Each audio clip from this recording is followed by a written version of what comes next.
Oh, it's Christmas at Tiffany's, right? It's Christmas. It's Christmas. So, it's Christmas.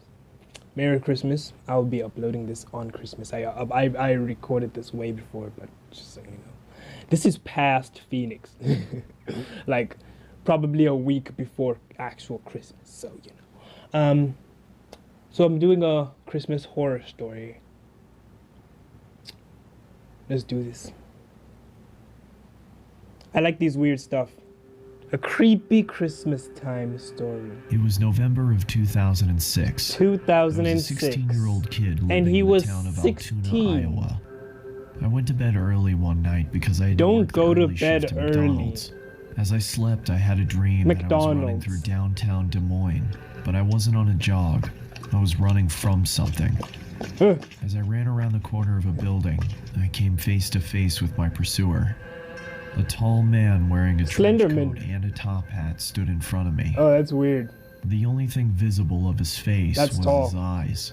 That's weird. They were abnormally large with black pupils. So it's an and it looked at Enderman. me as if it wanted something. After what felt like hours, he reached out his bony hand as if he wanted me to go with him. It's a nigger. I woke up violently from my dream, and after I'm catching joking, my I'm breath, joking. I peered around my room to see if I was safe. As I stood up from my bed, I noticed that I could see my breath.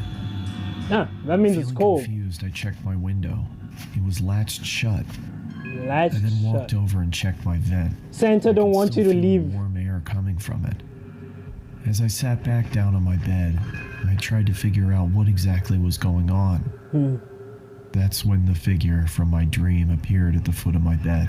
It's the I nigger. scrambled back to my headboard. It's an Enderman. I asked, trying to hide the shakiness in my voice. With the same bony finger, it pointed at me. Growing up in a religious home, I believed what I was looking at was a demon. I told the creature to leave. It just waved its finger at me, and with a low voice, it spoke to me. Never leave. Always here. The creature then screamed loudly and disappeared. A feeling of nausea came over me. You see and I what- vomited on my floor. You see what The last thing LSD I does to you remember is guys? cleaning myself Don't up and take waking up to LSD. my alarm. It's been about a month since I had seen the top hat wearing man in my bedroom. The Christmas season was in full effect. My Christmas. parents weren't home because they got invited to some kind of event. So it was only me and my 3 sisters at home. Ah, I had to wake up early in the morning for work, so I decided to go to sleep. work on Christmas, I huh? rested my head on my pillow and closed my eyes. Not That's even what you 30 do when you go to seconds sleep. passed until my sisters burst into my room and started singing obnoxious songs.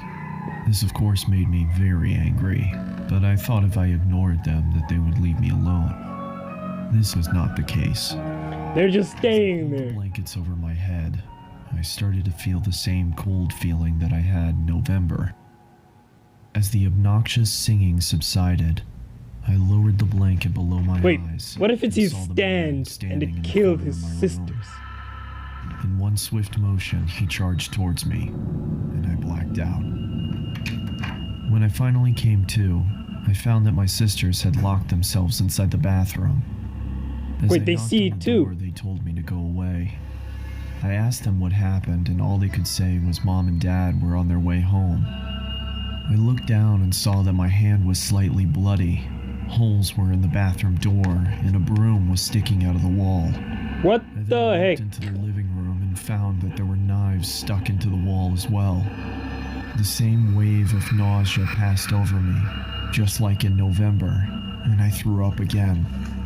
As I was cleaning up, my parents walked through the door. My father immediately walked over to me and gave me a good beating. Then he What? sent me to my room. Why? What? I went to bed crying, not from the beating. Oh. I was crying because of the confusion. Yeah, I'd I be had no confused idea too. what was going on. Yeah. The next morning, my sisters reluctantly sat next to me and told me what had happened. They said I got angry and chased them down and tried to hurt them. They said my eyes were red to the point where they thought I was bleeding from them. They said I sounded like a different person.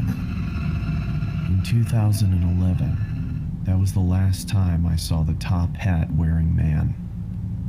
I just moved into a new apartment, and after a long, stressful day of unpacking, I took a shower and got ready for bed.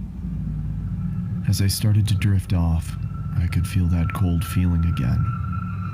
I lifted my head and saw the man standing in front of me. The man's eyes were red now. With a low voice, just like on that November night, he looked at me and said, "Never leave. Always here."